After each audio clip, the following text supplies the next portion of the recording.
Hello friends, आज हम mechanics of solid के यूनिट 7 कॉलम एंड स्टड के बारे में पढ़ेंगे।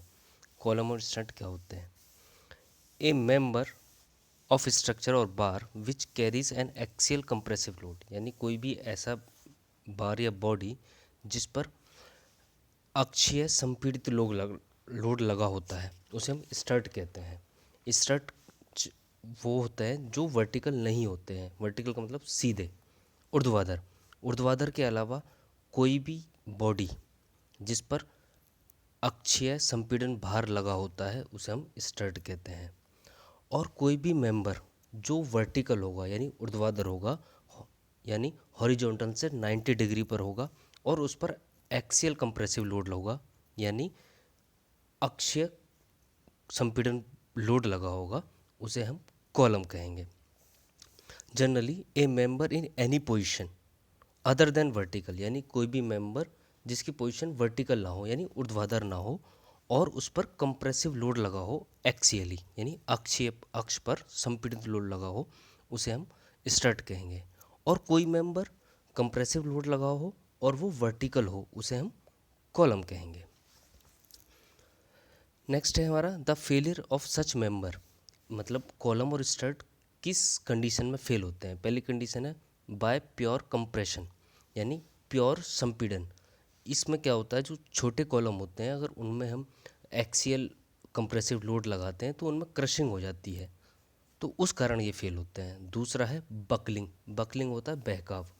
जैसे आप देखते हैं कोई लंबी वायर लो और उसे दोनों तरफ से दबाओ तो बीच से मुड़ जाती है, तो उसे हम बकलिंग कहते हैं।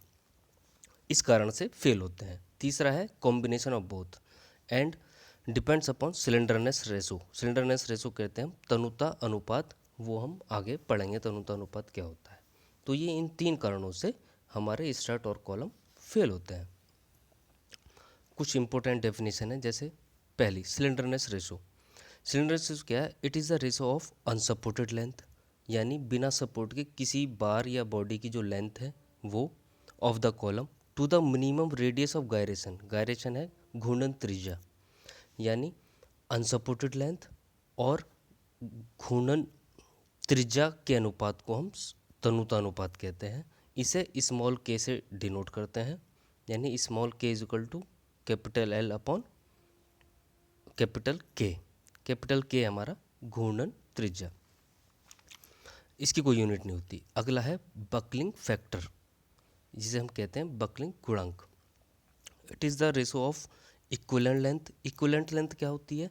इसे हम समतुल्य लंबाई भी कहते हैं, कि अगर हम किसी कॉलम को या स्टड को कंप्रेसिव लोड लगाते हैं तो वो बकल कर जाती है, यानी बीच से मुड़ जाती है।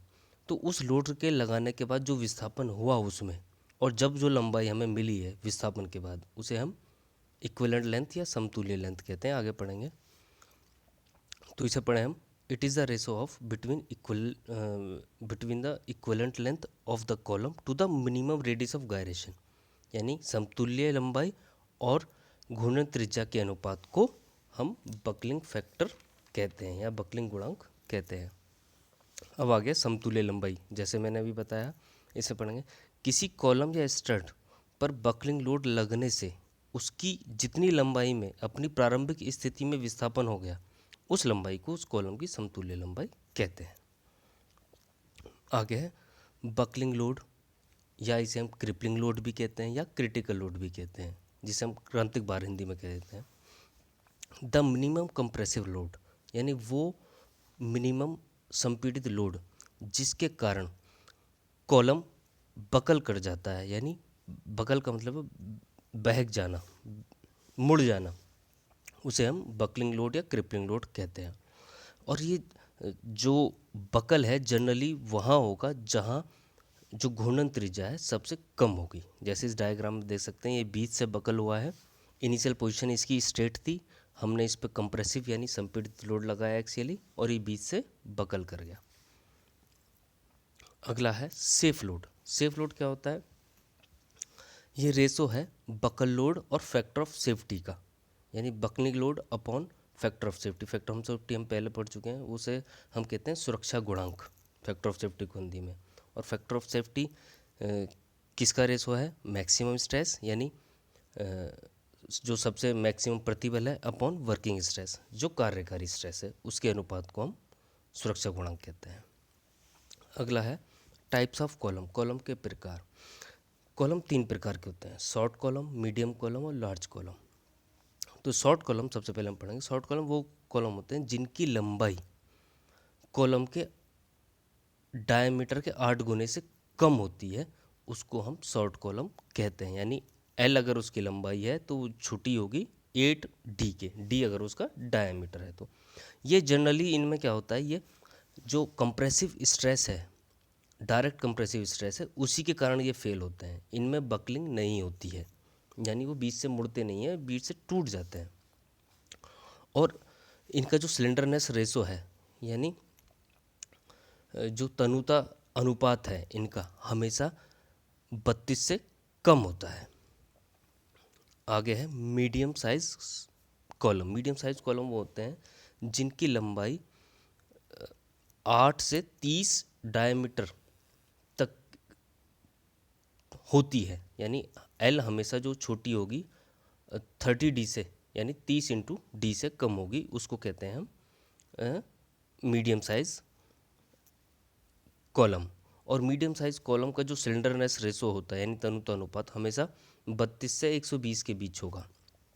और ये कॉलम बकलिंग में भी फेल कर सकते हैं और डायरेक्ट कंप्रेसिव स्ट्रेस से भी फेल कर सकते हैं। आगे है लॉन्ग कॉलम। लॉन्ग कॉलम वो होते हैं जिनकी लंबाई 30 टाइम डायमीटर से ज़्यादा होगी, यानी 30 टाइम का मतलब 30 गुना से ज़्यादा होगी, तो उसे हम कहेंगे लॉन्ग कॉलम। और ये जनरली या आमतौर पर बकलिंग स्ट्रेस के कारण ही फेल होंगे, और इनका जो तनुता अनुपात है हमेशा 120 से ज़्यादा होगा, जिसे हम सिलेंडरनेस कहते हैं। स्ट्रेंथ ऑफ कॉलम, कॉलम की सामर्थ्य।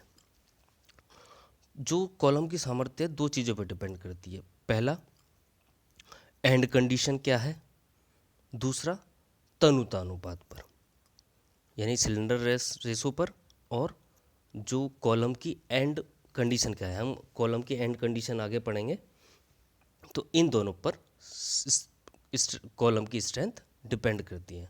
एंड कॉलम कंडीशन पढ़ने से पहले हम पढ़ेंगे ईलर्स थ्योरी, यानी ईलर्स ने एक फॉर्मूला दिया था कॉलम के लिए, वो क्या है, और उसमें सबसे पहले है अजम्पशन, मान्यताएं। मान्यताएं क्या है, तो उसकी मान्यता पहली है the column is initially straight, यानी कॉलम जो स्टार्टिंग में बिल्कुल स्ट्रेट होना चाहिए और उसकी डायमेंशन यूनिफॉर्म होनी चाहिए, यानी एक जैसी, कहीं से ज़्यादा कहीं से कम नहीं होनी चाहिए। दूसरा, जो लोड लगना है वो बिल्कुल जो कंप्रेसिव लोड होगा वो बिल्कुल एक्सियली होगा, यानी बिल्कुल उसके अक्ष से ही जाएगा कंप्रेसिव लोड। तीसरा है, जो मटेरियल है कॉलम का वो परफेक्टली होमोजेनियस होना चाहिए। होमोजेनियस का मतलब एक जैसा होना चाहिए। अगला है पिन या हिंज जॉइंट। हिंज जॉइंट होते हैं कब्जेदार जॉइंट जो घूम सकते हैं, जैसे हमारे दरवाजे में कब्जे लगे होते हैं, ऐसा। जो पिन जॉइंट होते हैं या हिंज जॉइंट होते हैं वो फ्रिक्शन लेस होने चाहिए, यानी उनमें फ्रिक्शन नहीं होनी चाहिए। और जो फिक्स जॉइंट है, यानी जैसे अगर हम किसी बीम को फिक्स कर दें तो वो फिक्स जॉइंट ऐसे हो जाने चाहिए बिल्कुल परफेक्टली रिजिड, का मतलब है कि वो हिलने नहीं चाहिए, अगर वो फिक्स हैं तो बिल्कुल फिक्स हो। अगला है weight of column itself is neglected, यानी जो कॉलम का वेट है हम उसे मान के चलेंगे वो नेग्लेक्ट है। अगला है कि जो कॉलम में फेल हो ओनली बकलिंग के कारण, यानी जो कॉलम फेल होगा सिर्फ बकलिंग के कारण ही फेल होगा, ये इनकी मान्यता है। लास्ट है प्रोपोर्शनल लिमिट। प्रोपोर्शनल लिमिट हमने पहले पढ़ चुके हैं, इसको हम कहते हैं समानुपाती सीमा। जो समानुपाती सीमा है वो कभी भी पार नहीं होनी चाहिए, तो ये मान्यता है ईलर्स की कॉलम के लिए। अब पहले पढ़ेंगे हम ईलर्स का फॉर्मूला। ईलर्स का फॉर्मूला क्या है, ये सिर्फ एप्लीकेबल होगा लॉन्ग कॉलम पर, यानी जिनकी लंबाई ज़्यादा होगी, L is greater than 30d, उनके लिए ये एप्लीकेबल होगा। For the application of this law we considered only bending moment, हम बेंडिंग मोमेंट को कंसिडर कर गए यानी बकलिंग को। For the ferial and direct stress considered as negligible, और जो कंप्रेसिव स्ट्रेस होगी हम उसको नेग्लिजिबल मानेंगे। Euler's formula is use to calculate buckling load और क्रिपलिंग लोड। हम पहले बता चुके हैं बकलिंग लोड और क्रिपलिंग लोड और क्रिटिकल लोड सेम है। तो ये ईलर्स फार्मूला इसको निकालने के लिए काम आता है। और ये फार्मूला क्या है, पी ईलर्ट कर लो या पी क्रिटिकल या पी क्रिपलिंग या पी क्रिटिकल, यानी पी का मतलब है लोड। तो इसका फार्मूला है pi square E I upon L E square. P है यहाँ पर बकलिंग लोड या क्रिटिकल लोड या crippling load, M modulus of elasticity यानी प्रत्यास्थता गुणांक, आई है जो कॉलम के अनुप्रस्थ काट के न्यूनतम जड़त्व आघूर्ण मोमेंट ऑफ इनर्शिया जो जहाँ न्यूनतम होगा वो, और एल ई है समतुल्य लंबाई। ये हो गया हमारा ईलर्स फार्मूला। अब हम पढ़ेंगे एंड कंडीशन, यानी कॉलम की सिरों की स्थिति क्या होती है। कॉलम के सिरों की 4 स्थिति होती हैं। पहली है बोथ एंड्स आर हिंज्ड, यानी कॉलम के दोनों सिरे कब्जेदार जॉइंट पर जुड़े हैं जो घूम सकते हैं। अब यहाँ देखो, अगर हमने दोनों एंड हिंज्ड हैं हमारे और हम कंप्रेसिव लोड लगा रहे हैं, माना इसकी इनिशियल जो लेंथ है वो स्मॉल एल है, लोड लगाने के बाद जो इसकी लेंथ में चेंज आया है वो एल ई है। तो इस कंडीशन में समतुल्य लंबाई और ओरिजिनल लंबाई बराबर होगी, यानी एल ई तो हमारी होगी समतुल्य लंबाई और एल हो गई ओरिजिनल लंबाई। तो अब हमें पता है, हम पीछे ईलर्स फार्मूला पढ़ के आए हैं पाई square E I upon L E square. तो अब हम क्या करेंगे, इस एल ई स्क्वायर की जगह एल ई की जगह इसकी ओरिजिनल लंबाई रख देंगे एल, ठीक। तो इसमें क्या हो जाएगा पाई square E I upon L E square. Next, one and fix and other is free, यानी एक सिरा बद्ध है और दूसरा स्वतंत्र है। इस कंडीशन में क्या होगा, अगर हम पहली कंडीशन में देखें तो इसकी जो ओरिजिनल लंबाई है वो स्मॉल एल है, और लोड लगाने के बाद जो समतुल्य लंबाई आई एल ई वो 2L हो जाती है इस कंडीशन में। तो ईलर्स फार्मूला में हम रखेंगे L E equal to 2L। तो तब हमारे पास नया फार्मूला क्या आएगा, पी यूलर्स यानी लोड जो क्रिटिकल लोड है या क्रिपलिंग लोड है वो आएगा पाई स्क्वायर ई upon 4L square. Next condition है वन एंड फिक्स्ड, यानी एक सिरा बद्ध है, एंड अदर इज हिंज्ड यानी कब्जेदार है। तो इस कंडीशन में इनिशियल कंडीशन क्या है, लेंथ है एल, और कंप्रेसिव लोड लगाने के बाद हमें जो लेंथ मिली है समतुल्य लंबाई एल ई मिलेगी एल बाई रूट 2। इसको इस फॉर्मूले में रखने के बाद हमें क्या मिलेगा, 2 पाई square E I upon L square. Last है हमारा बोथ एंड आर फिक्स्ड, यानी दोनों सिरे बद्ध हैं। तो दोनों सिरे बद्ध होने की कंडीशन क्या है कि इनिशियल लंबाई तो हमारी एल है, और लोड लगाने के बाद जो हमें समतुल्य लंबाई मिली या इक्विवेलेंट लेंथ मिली एल ई, इसे वो मिलेगी हमें एल बाई 2। एल बाई 2 को इस फॉर्मूले में रखने के बाद हमें क्या मिलेगा, 4 पाई square E I upon L square. आ गया हमारा रैंकाइन गार्डन सूत्र, रैंकाइन गार्डन फार्मूला। तो हमारा जो ईलर्स फार्मूला था वो सिर्फ लॉन्ग कॉलम के लिए था, पर हमारा जो ये रैंकाइन फार्मूला है ये शॉर्ट और लॉन्ग और मीडियम तीनों तरह के कॉलम के लिए है। ईलर्स फार्मूला लॉन्ग कॉलम के लिए था, पर ये रैंकाइन फार्मूला सभी तरह के कॉलम के लिए है, शॉर्ट कॉलम हो या कैसे भी हो। अब इसमें आगे देखो, foot short column will fail due to direct compressive stress, जिसे हम क्रशिंग भी कहते हैं, और उस कंडीशन पे क्रिपलिंग लोड या बकलिंग लोड क्या होगा, पीसी, और वो क्या होगा sigma C into A. Sigma C क्या है, maximum compressive stress. Sigma C क्या है, मैक्सिमम कंप्रेसिव स्ट्रेस, यानी load is equal to stress into area, ये तो हमें पता है, ठीक है। A is equal to area. अब हमें पता है ईलर्स फार्मूला क्या है, P Euler's pi square E I upon L E square. अब आई इज इक्वल टू क्या होता है, moment of inertia, A into K square. के हमारी क्या है, घूर्णन त्रिज्या है, तो इसको हमने यहाँ रख दिया। तो हमें क्या मिला, पाई square E A K square upon L E square. ये हमारी इक्वेशन नंबर 2 आ गई। अकॉर्डिंग टू रैंकाइन फार्मूला, यानी रैंकाइन फार्मूला के अनुसार 1 अपॉन पी आर, यानी पी आर जो यहाँ हमने लोड लिया है Rankine load, is equal to 1 upon P E यानी Euler's load plus 1 upon P C यानी क्रशिंग लोड, जो सबसे पहली इक्वेशन थी। ये हमारा रैंकाइन फार्मूला है, 1 upon P R is equal to 1 upon P E plus 1 upon P C.